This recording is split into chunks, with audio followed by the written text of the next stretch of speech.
Security clearance verified. Accessing archive. Accessing Class 12 archives.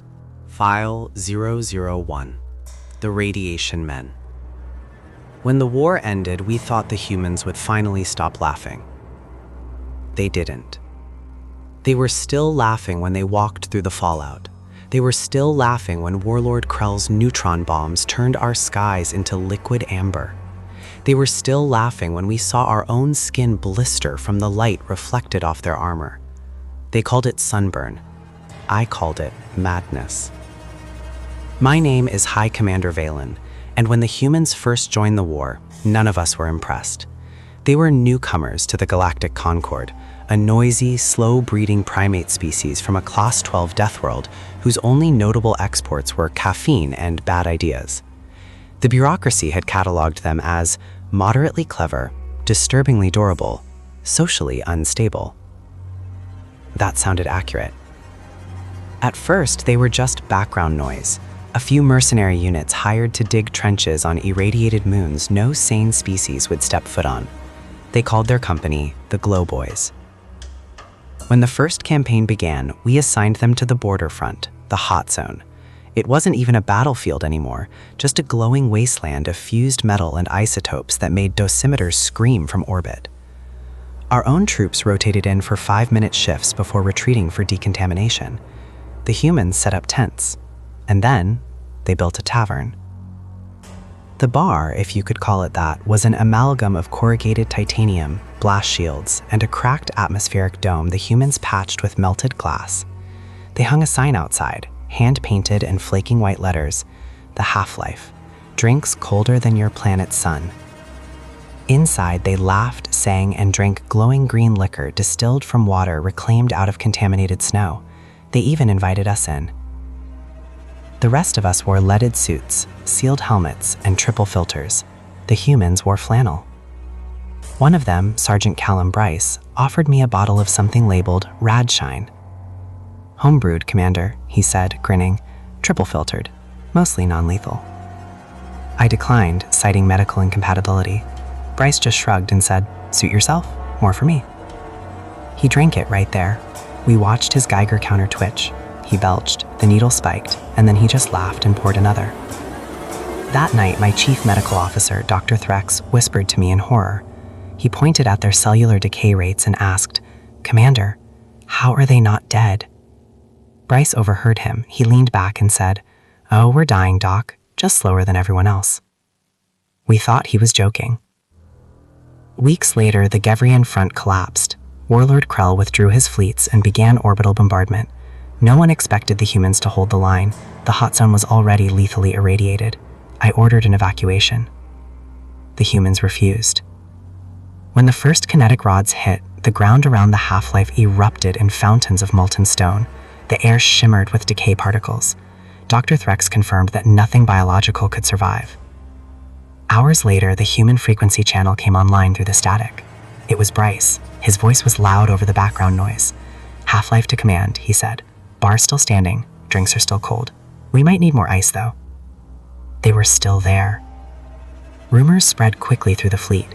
Deathworlder is immune to radiation. Humans eat fallout for breakfast. Dr. Threx sets a team to investigate. They found the humans digging trenches barehanded in soil hot enough to sterilize a Zelethorn in seconds. They didn't even measure radiation anymore. They judged safety by smell. Bryce told us, if it smells like burnt metal and your teeth hurt, that's a bit high. If it smells like burnt ozone and your nose bleeds, maybe put on gloves. We thought he was joking. He wasn't.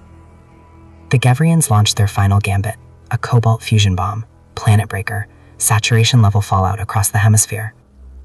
I prepared to evacuate the sector. The humans volunteered to stay behind and mop up.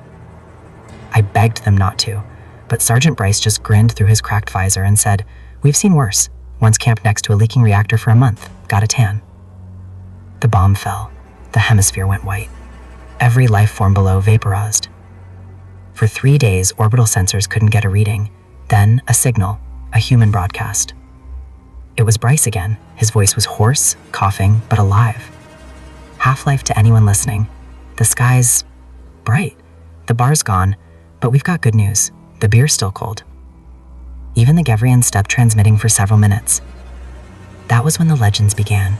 The radiation men, the glow eaters, human liches. But the truth was simpler. They were just alive, and that was terrifying enough. When the Gevrians made their final push on Arkan's gate, 10,000 humans deployed. From orbit, we watched them dig in under the green glow of fallout clouds. Their armor cracked, their skin blistered, their visors fogged with condensation, but they kept coming. They didn't just win, they outlasted. When Dr. Threx asked them how, they didn't give a scientific explanation. They didn't talk about DNA repair or cellular adaptation. Bryce just smiled and said, "We got used to it." Used to it. That was the human secret. Not immunity. Acclimation. Threx asked Bryce how he could stand the pain. He answered, "Because it stops hurting after a while. You just keep walking until it doesn't matter." That sentence is carved above the entrance to the Concord War Museum now. When we rebuilt the shattered moon, the humans refused medals. They asked for only one thing, permission to rebuild their bar. They rebuilt the half-life exactly as before. I visited it once. I wore a triple-sealed hazard suit. The humans were sitting around in shirt sleeves. One of them, Corporal Mara Vance, a woman with a scarred face and metallic eyes, saw me trembling. "Relax, Commander," her voice dry as smoke. "It's only a little radiation. Builds character." I asked her how they could live like this. Vance thought about it for a moment, then poured herself another drink. "You ever go swimming in cold water?" she asked. "First it hurts, then you go numb, then you don't feel it anymore, and suddenly it's beautiful. That's us. We just keep swimming." That night, I removed my gloves for a moment, just to see. The air burned, my sensors screamed. Corporal Vance laughed, handed me a drink, and said, "See, you're getting the hang of it." I barely survived the exposure, but I understood. They weren't immune to radiation. They were immune to despair. Sometimes late at night, I listen to the static frequencies that haunt the hot zone. Every so often, I swear I can hear voices through the noise. Laughter, clinking glasses, a faint song. The humans call it classic rock. The rest of us call it a warning. Because no matter how far the galaxy spreads, no matter how many suns we ignite or extinguish, the humans, the radiant, radioactive fools, will always walk unburned through the storms we fear most, and they will never, ever give a damn. File closed. Subscribe to Class 12 Species for next transmission.